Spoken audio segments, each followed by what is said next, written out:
Ici Londres. One of the few positive things to have come out of the appalling Windrush affair is the way it revealed the generous and decent impulse of the nation. A truly appalling scandal was unearthed, and across the spectrum, all newspapers, all political parties, all people came together and demanded the end to an injustice. And it was a real injustice. People who had come not only legally, but not really in their own eyes as immigrants at all, since they were arriving as British nationals and then found themselves in this appalling situation.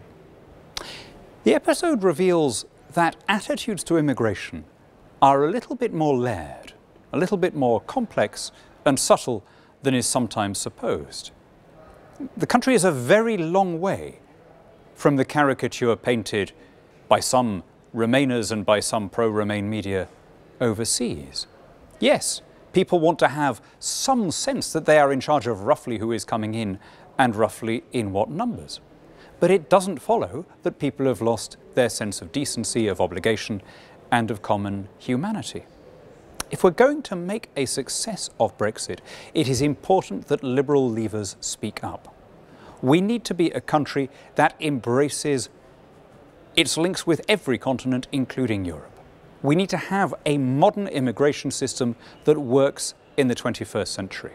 One that, sure, takes away the automatic entitlements and welfare claims and so on that come with EU citizenship, but that allow for a presumption in favour of qualified people to take up places to work or study in the UK.